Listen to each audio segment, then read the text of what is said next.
Last year I gave a number of lectures to the WUSV Congress in Lerma, Spain. One of those lectures was on long stock-haired German Shepherd dogs. I had hoped that the video that was done during the lecture would have been made available to the public by now. That hasn't happened, and it's unfortunate. And meanwhile, I've lost count of the number of people that have contacted me asking when that lecture might be made available. And so I've decided the way to do that is to video the whole thing again myself. When I gave the lecture, I did it in conjunction with a colleague, friend, Dr. Karen Hedberg, also from Australia.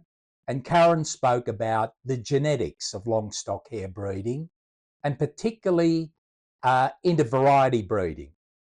So what I'm now about to do is do a video on the complete lecture as presented by me in Lerma, Spain last year. I hope you enjoy the video. So the lecture is basically broken into 7 segments, as you can see here.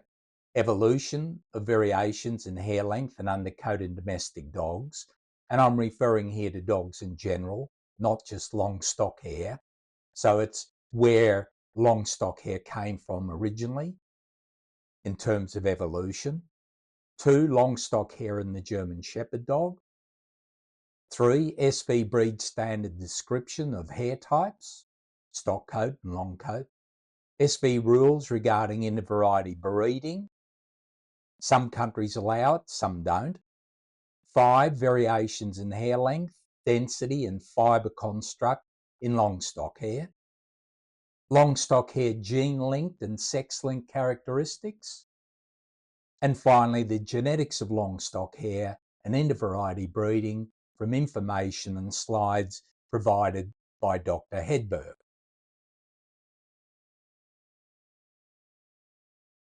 To kick the lecture off, here's a photograph of the 2019 long stock hair Sieger, Ian from Klein and Zoberberg. Most SV judges would view this dog as an excellent example of a breed-compliant long stock hair male. It's important to understand the evolution of the hair of dogs in general, not just German Shepherd dogs, and how evolution has created hair that is both fit for purpose and the environment in which a dog has evolved.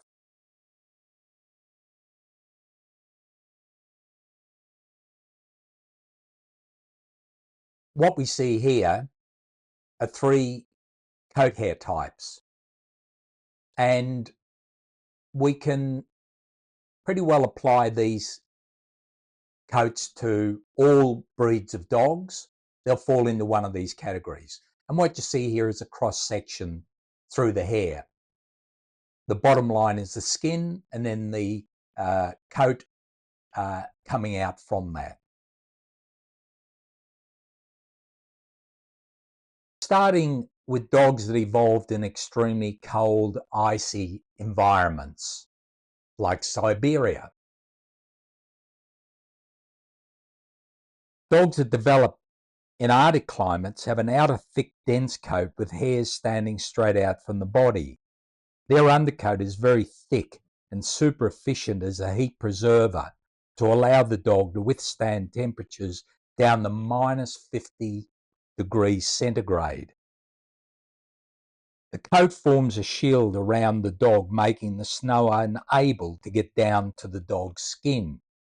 When the snow gets stuck on the surface of the hair, due to the insulating properties of the very thick undercoat, no heat is released out to the environment, causing the snow to melt and make the dog wet. The thick undercoat also prevents wind from getting into the coat and releasing the warm air that has been stored inside it.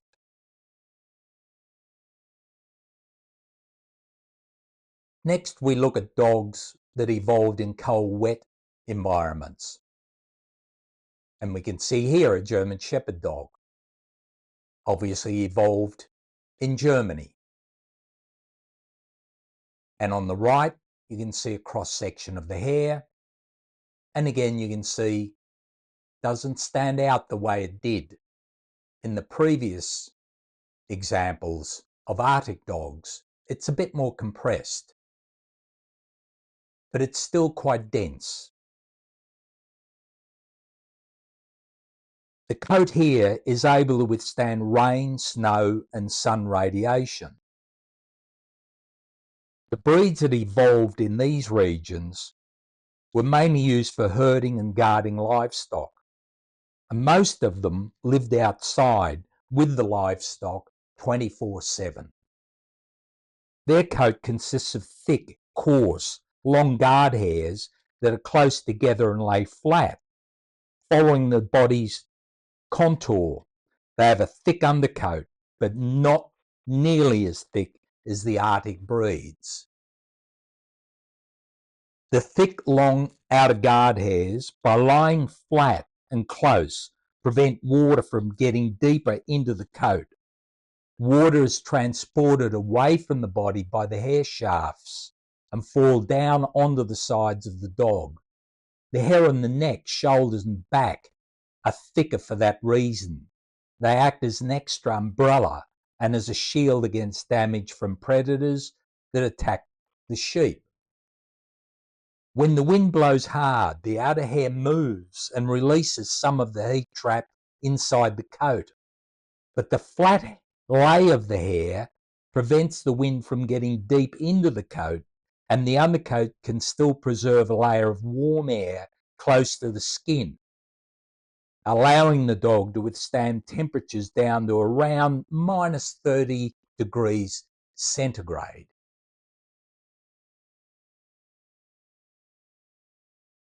And finally, we have dogs that evolved in hot, dry environments, like South Africa. They have a very short outer coat. The hotter the area, the shorter the coat.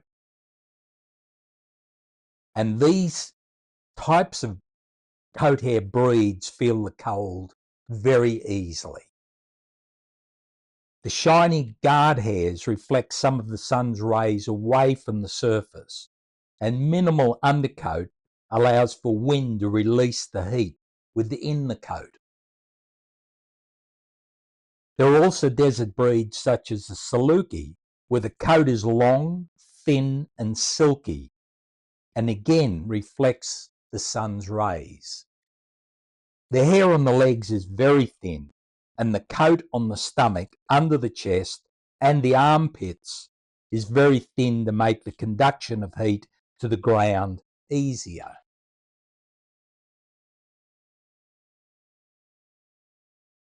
The issue of variations in coat hair in German Shepherd dogs goes back to the very beginning of the breed in 1899, and Captain Max von Stephanitz and Arthur Meyer formulating their blueprint.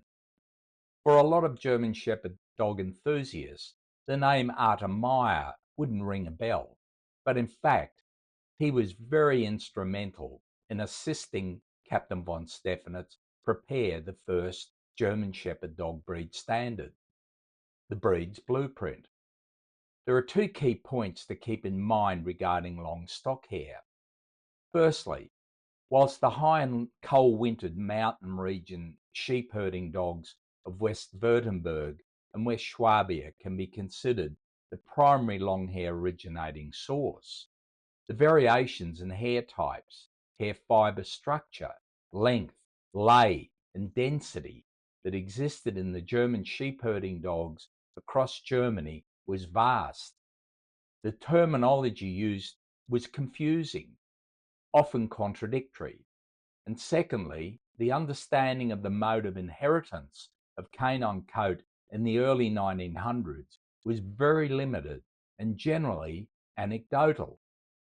At the very core of Captain von Stephanitz's vision for the breed was its function as a sheep herding, sheep tending protection dog. and all the core elements required to optimally perform in that capacity in German weather conditions were transcribed into words in the breed standard. And this included a description of the coat hair, both the outer coat and the undercoat. In the German Sheepdog Breed Standard, published in Germany in 1880 by the Delegierten Commission, there were 3 coat types that were described and accepted. And just to clarify, what I'm saying here is that the German Kennel Control had a breed standard for German Shepherd dogs before the SV breed standard that was prepared and published by Captain von Stephanitz. So the Delegierten Commission, the Kennel Control of Germany breed standard, was divided into 3 different coats. Rough coat, hair harsh and wiry to the touch. The individual hairs are not straight but wavy. On the head there's no beard or shaggy eyebrows. Smooth coat, shorter hair, smooth and close lying everywhere. And then long coat. The hair is softer, slightly wavy with longer strands. The hair is not aligned as in the rough coated dogs. And there is a part down the middle of the back that exposes the skin, and the hair falls straight down each side of the body. The upper and the lower lips are decorated with a beard.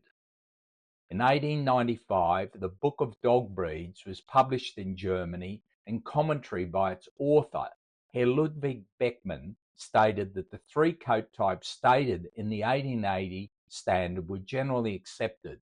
However, there was ambiguity between the 3 varieties, and a 4th coat variety, rough coated, was needed to help relieve some of the ambiguity.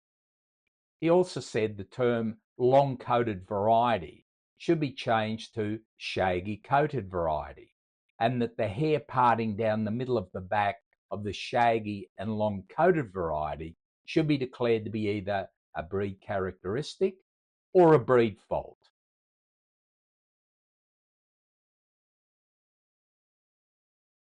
What you can see here is a pencil sketch by Herr Beckmann, who is a noted artist. Beckmann's opinion that the hair varieties were ambiguous was certainly true. There were so many variants of hair type within the sheep herding breeds in the 1900s, it was almost impossible to reduce them to a few hair types. For example, long hair had many types of long hair variants and descriptions. Beckmann described the long hair in his drawing as long hair, but you can see after it in brackets the word shaggy hair. The shaggy hair is placed there to denote what many other breed authorities call long hair. So depending on who you spoke to, and that included Captain von Stephanitz, the interpretation of the long hair and the terminology that should be used varied from one person to another.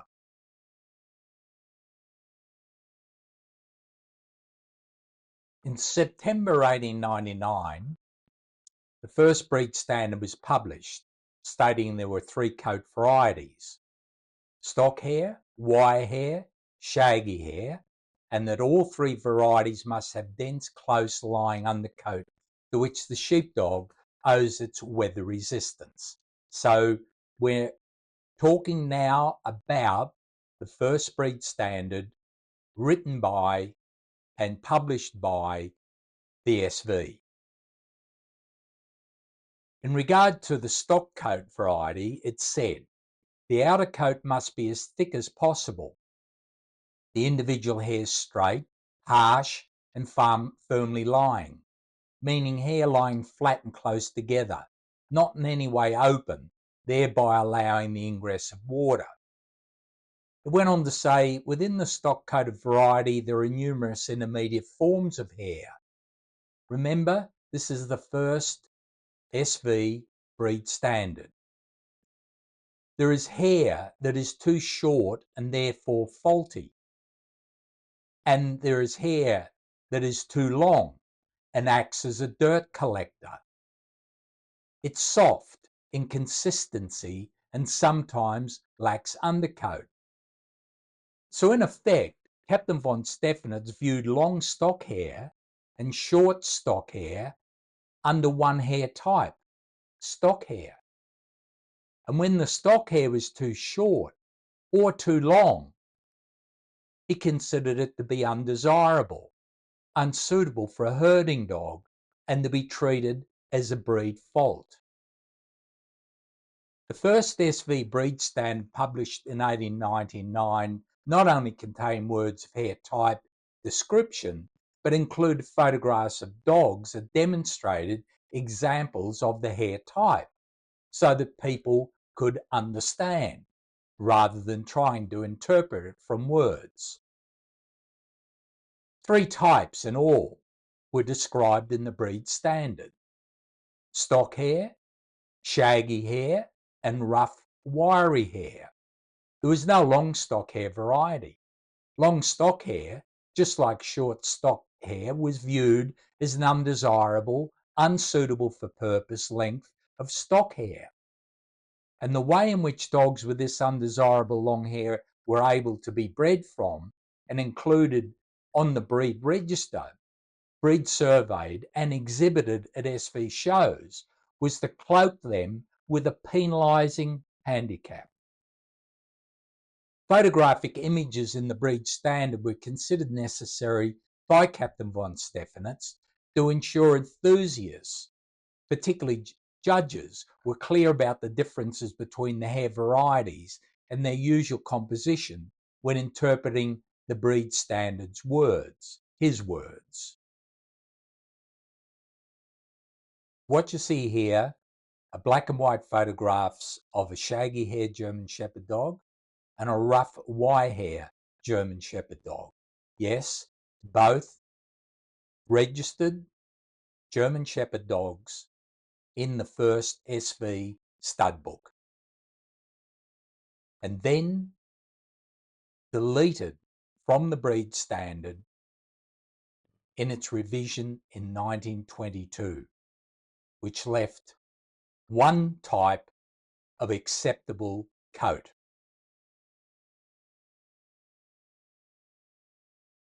So with the deletion from the breed standard of shaggy hair and rough wire hair, that left one coat type, stock coat. And as explained previously, in the mind of Captain von Stephanitz, stock coat had 3 hair lengths: short, normal, long, with normal being the only acceptable hair length in terms of fit for purpose, and he declared short and long stock hair a breed fault. In regard to long hair, the penalisation was highest grading of very good in the show ring, and class 2 was the highest classification in breed survey. Interestingly, the same level of penalisation wasn't applied to short coat, and that applies to this day.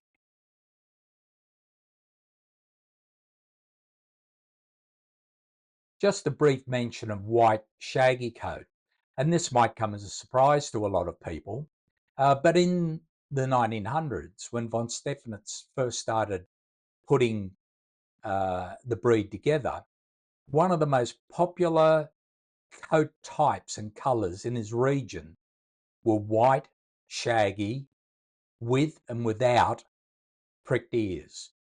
Some were pricked, some weren't. And because the numbers of those dogs and their owners was so great, Captain von Stephanitz had to include this coat type and colour in the breed standard and register them as German Shepherd dogs. And he did that until he no longer needed that demographic support. And so in 1930, white, shaggy, with pricked ears and with floppy ears were removed from the breed standard and declared to be unsuitable for breeding. Up until 2009, long stock-haired German Shepherd dogs were really seen by breeders of show dogs as a sub-race of German Shepherd dog. And that was because if the highest grading you could get at a show under a specialist judge was very good and a class 2 at breed survey, then you couldn't compete against the best dogs. You couldn't expect to go to a German Shepherd dog show, for example, and get best exhibit in show. That would be impossible. And so long stock hair puppies were sold as pets to obedience enthusiasts, companion dogs, family dogs, and so on.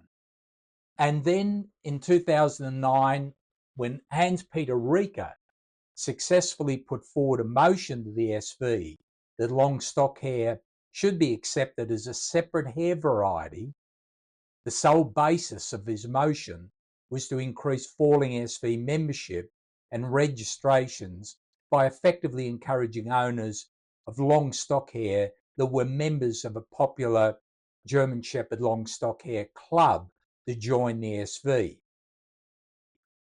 That initiative proved to be incredibly successful for the SV, and in turn it was accepted by the VDH, the FCI, and other member clubs of those organisations.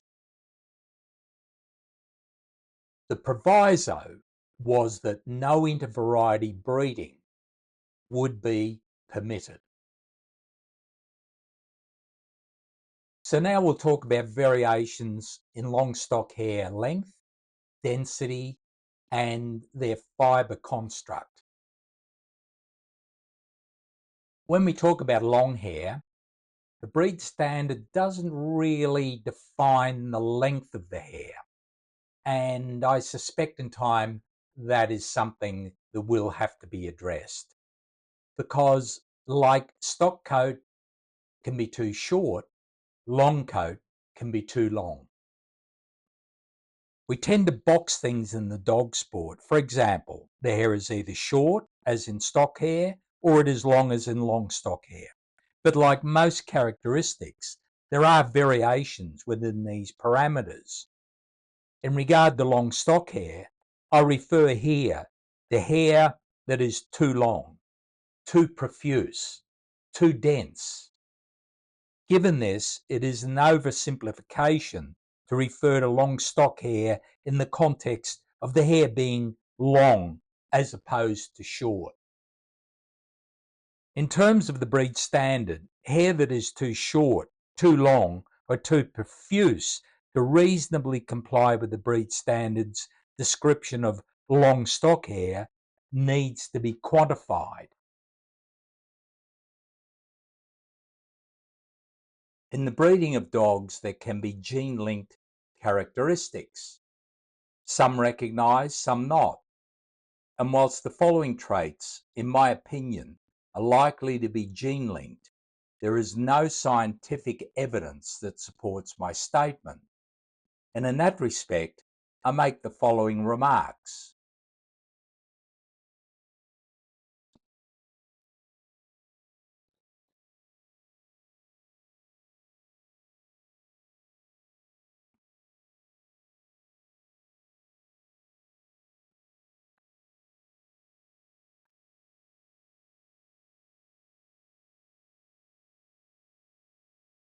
Traits can be gene-linked, and I'm talking about construction and character, but with the caveat that correlation is not causation. In other words, just because two phenomena are related doesn't necessarily mean one causes the other. Sometimes it's merely coincidence. For example, the rooster crows when the sun comes up, but contrary to what the big chicken thinks, he isn't the reason the sun rises. Notwithstanding the linkage probability possibility, long stock hair link characteristics that can be readily recognized due to their commonality are as follows.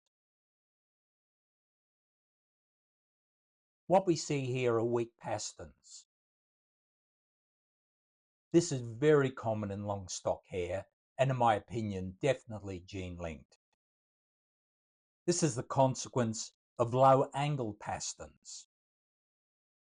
And as you can see, when the pasterns are angled like this, the toes elongate and they spread. During gaiting, flipping of the pasterns is the dog's normal way to deal with this. This is seen here in a dog with excessive overreach, consequential to an overlong tibia.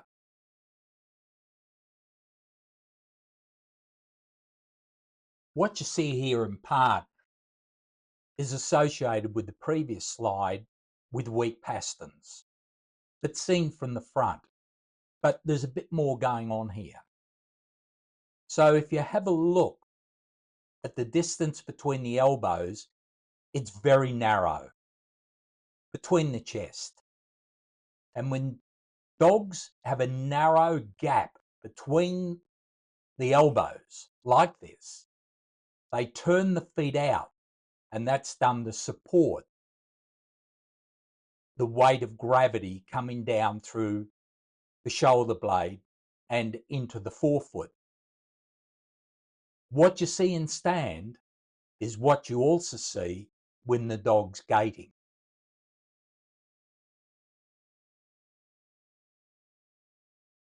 In this diagram, we can see something that's a bit of a follow-on from the previous slide.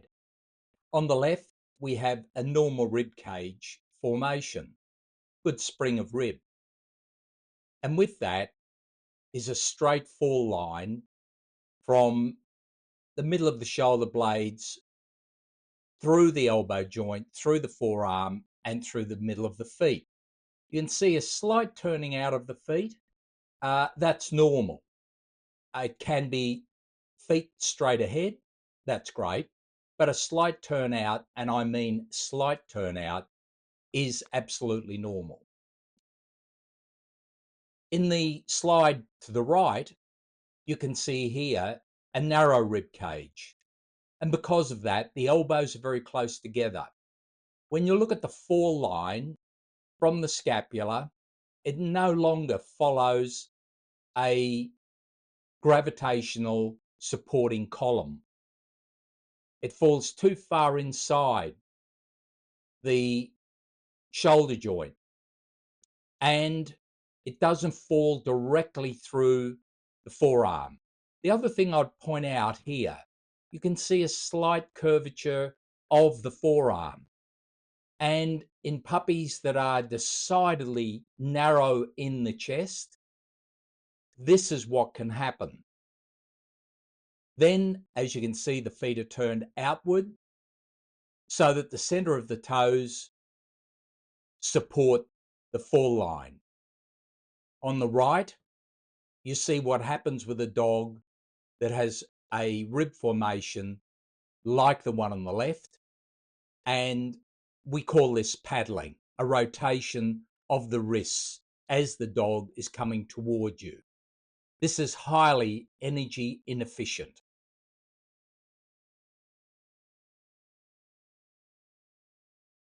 The last gene link characteristic I'll talk about is what I call up-faced. Structurally, this is different to a dish face, such as exists with German pointers. And not always, but very often, an up-face comes with some degree of a Roman nose, which tends to be more pronounced in males than females. Another aspect of up-face, when you're looking from the front, because the eyes are set back within the stop, because the stop becomes more defined, it detracts a little from the expression. What happens when you're looking at the dog in your mind there's something not quite right, but I can't put my finger on it. That's what it is, a setback set of the eyes. Now, the technical geometry of what causes upface, I'll cover in the next slide. I often hear comments and read comments about what causes the divergence of the top skull and the nasal ridge. That it's the upper jaw, the lower jaw, it's the angle of the back skull, and so on. This is technically and medically what's going on. So the reference point, the datum, is a horizontal line from the brainstem forward, and then the angle of the palate line relative to the brainstem horizontal line. So in effect, what's happening with an up-faced head, up-faced skull, it means it's an up-faced palate line. Normal is slightly down from the horizontal, and down-faced, the reverse of up-faced, down-faced, which is quite rare. That means the palate is angling down from the brainstem horizontal line. Now we'll talk about the genetics of long stock hair. When the SV made the decision to include long stock hair in the breed standard, there were various papers and arguments put forward that there should be no inter-variety breeding because in terms of genetics, over a period of 20 years or so, long stock hair would completely replace the stock hair variety. Several articles were published to this effect, including one by the late Hair Looks, and a great many enthusiasts worldwide accepted the argument, most without seeing, never mind reading, the papers that supposedly provided scientific proof of the veracity of the Armageddon-like warning. More significant is that this is the official position of the FCI regarding breed varieties. No inter-variety breeding was encapsulated into the SV, FCI, VDH breed standard, and later the WSV harmonisation schedule. Most but not all WSV member clubs, via their own kennel controls, accepted the no inter-variety rule. Most WSV member clubs supported the SV position and the WSV position, but there are also quite a number of WSV member clubs, such as the German Shepherd Dog Council of Australia, that allow inter-variety breeding contrary to the WSV SV mandate. So let's talk about that. The genetics and outcomes of inter-variety breeding.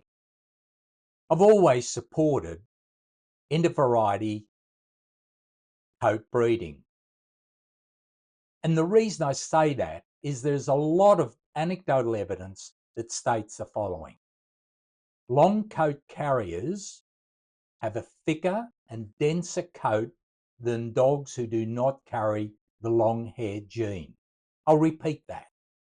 Long coat carriers have a thicker and denser coat than dogs who do not carry the long hair gene. That is significant. Thus, the long coat mutation may be perpetuated in the breeding population without producing long-haired puppies. However, we do not yet know why this altered phenotype may occur. This variation is likely due to additional genetic variation not yet identified and which cannot be tested for or predicted.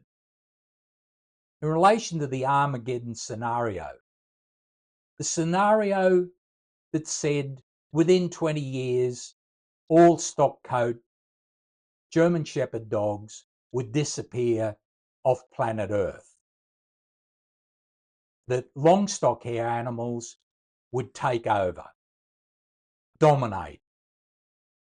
Dr. Daniela Flores, a veterinary geneticist, a specialist in this field, supported by other geneticists, stated the following: long-haired dogs would only become more common if breeders in mass aggressively selected for that trait.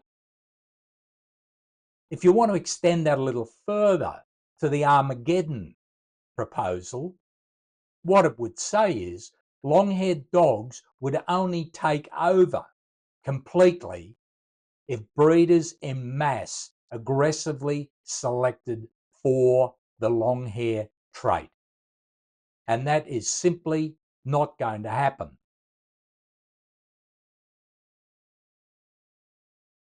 When I gave my lecture in Lerma, the section that you've seen up until now, I handed over to my colleague, Dr. Karen Hedberg, to give a presentation on the genetics of long stock hair. Karen is a respected veterinarian, and while she's not a geneticist, she's acknowledged as being very much on top of the genetics relating to German Shepherd dogs. Like myself, she's a German Shepherd dog judge and breed surveyor. So, with no further ado, we'll move forward now into what was Dr. Hedberg's presentation, but obviously presented now by me.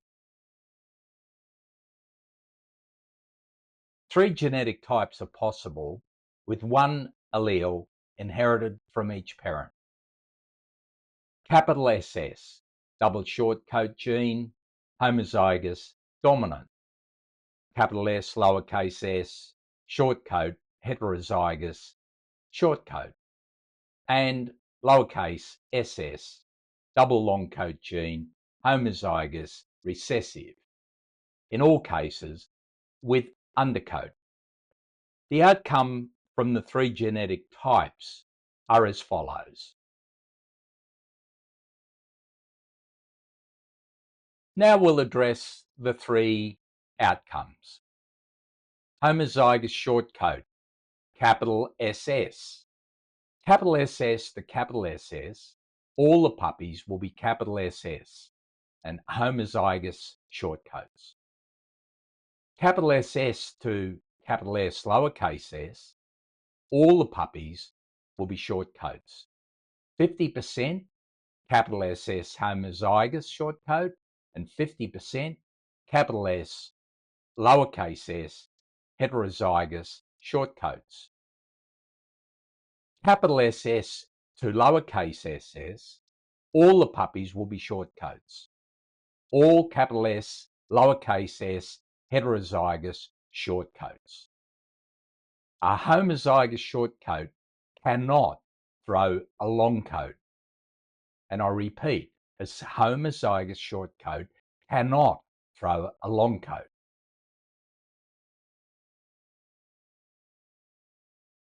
Now let's talk about the second possible outcome. Heterozygous short coats, capital S, lowercase s. Capital S, lowercase s, to capital S, all short coats. 50% capital S, homozygous short coats. 50% capital S, lowercase s, heterozygous short coats. Capital S, lowercase s to capital S, lowercase s will give 75% short coats, 25% long coats, and the most common outcome seen. 25% capital S homozygous short coats, 50% capital S lowercase heterozygous short coats, and 25% lowercase SS homozygous long coats. Capital S lowercase s to lowercase ss equals 50% short coats and 50% long coats. 50% capital S lowercase s heterozygous short coats, 50% lowercase ss homozygous long coats. Both parents must carry the long coat gene in order to get a long coat puppy. And I repeat that. Both parents must carry the long coat gene in order to get a long coat puppy. And now to the last outcome. Homozygous lowercase ss. Lowercase ss to capital SS, all puppies will be capital S lowercase s heterozygous short coats. Lowercase ss to capital S lowercase s will give 50% short coats, 50% long coats. 50% capital S lowercase s heterozygous short coats, 50% lowercase ss homozygous long coats. Lowercase ss to lowercase ss, all puppies, homozygous long coats. Now to a simple summary of the genetic material that we've just covered previously. As can be seen from the outcomes, the dominant short coat always wins out.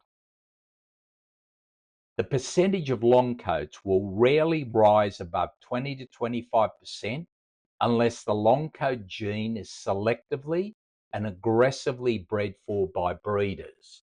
I'll repeat that. The percentage of long coats will rarely rise above 20-25% unless the long coat gene is selectively and aggressively bred for by breeders. Any mating where long coats are produced from two short coat parents automatically means both parents carry the long coat allele. And this is important. The best coats in the show ring are heterozygotes, capital S, lowercase s. The double capital SS short-coated dogs have minimal ruff or furnishings around the hindquarter. Many look perpetually out of coat. One might refer to mousy coat. And they pay the price in the show ring against their better coated siblings. However, these capital SS dogs mated to a long coat will not throw any long coats, but all the puppies will have short coats of good quality.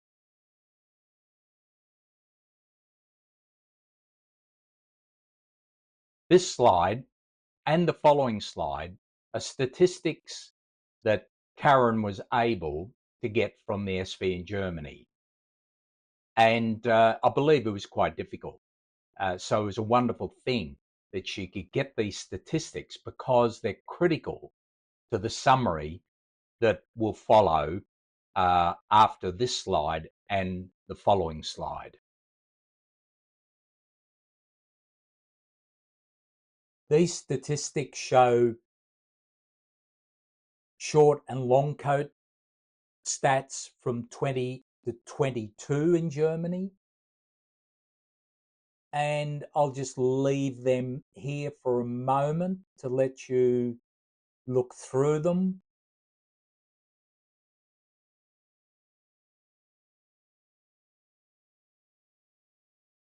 Okay, given the statistics that Karen got from the SV, she added a few others to it as well. But obviously the SV statistics are important in formulating the final conclusions. So we have a look here. New Zealand, limited numbers, 500 puppy registrations a year, and inter-variety breeding has always been allowed.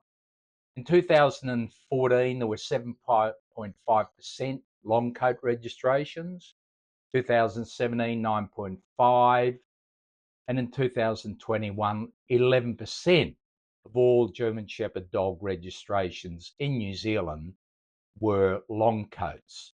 Quite a low number, really. In Australia, we have about 4,500 puppy registrations a year. No inter-variety breeding allowed. 2016, 18.5% of long coats. 2018, 18.2% were long coats.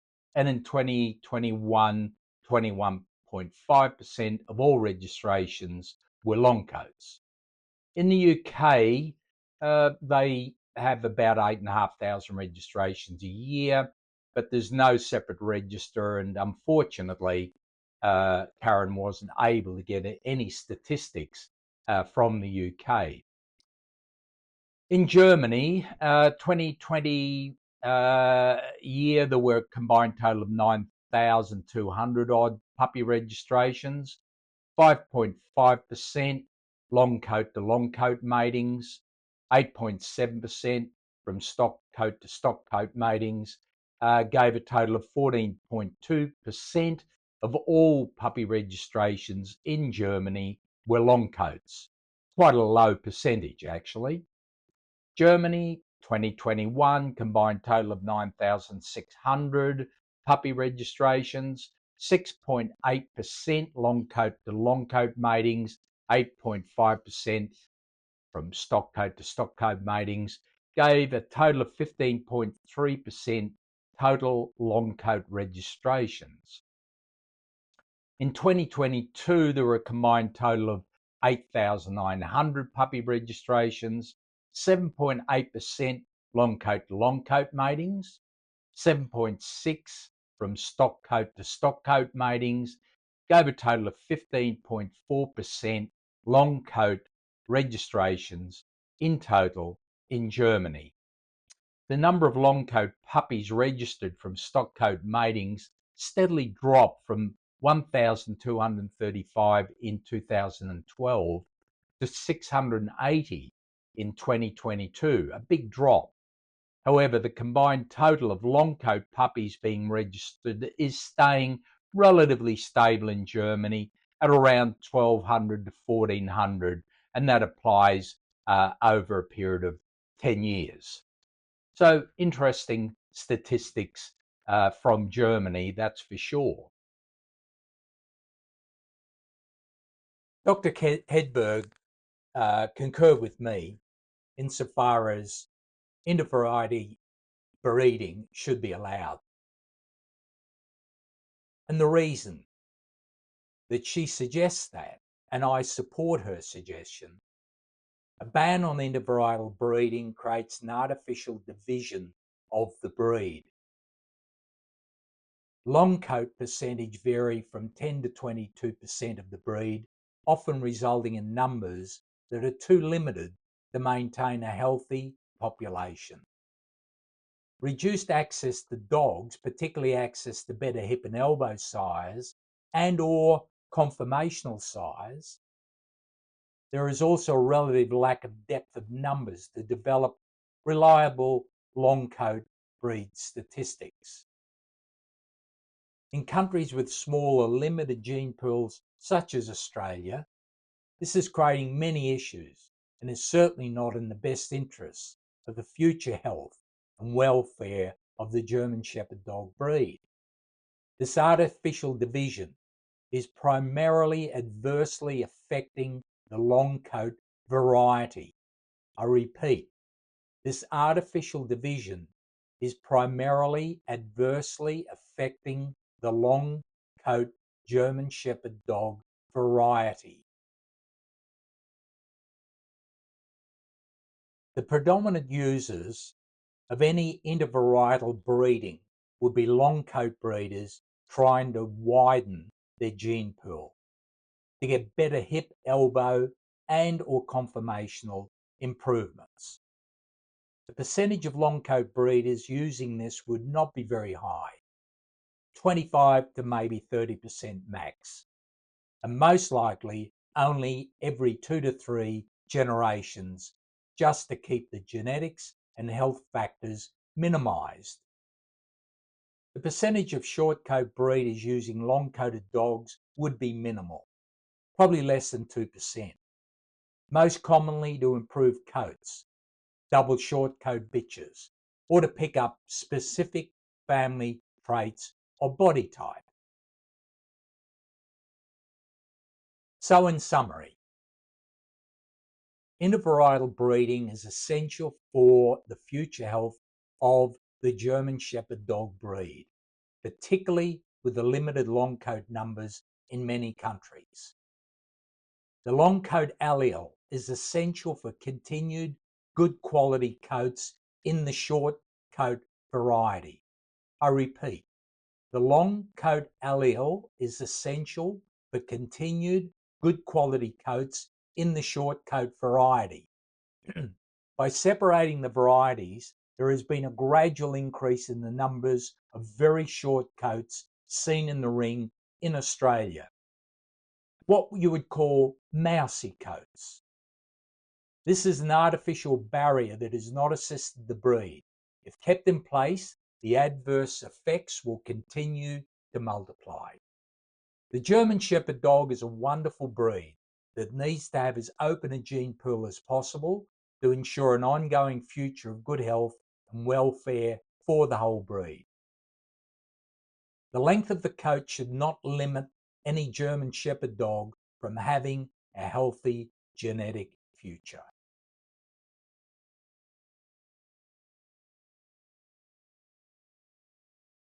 That concludes my lecture.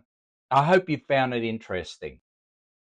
Starting from the earliest days, giving you an appreciation of the views of Captain von Stephanitz on long coat versus short coat, long stock hair versus stock hair.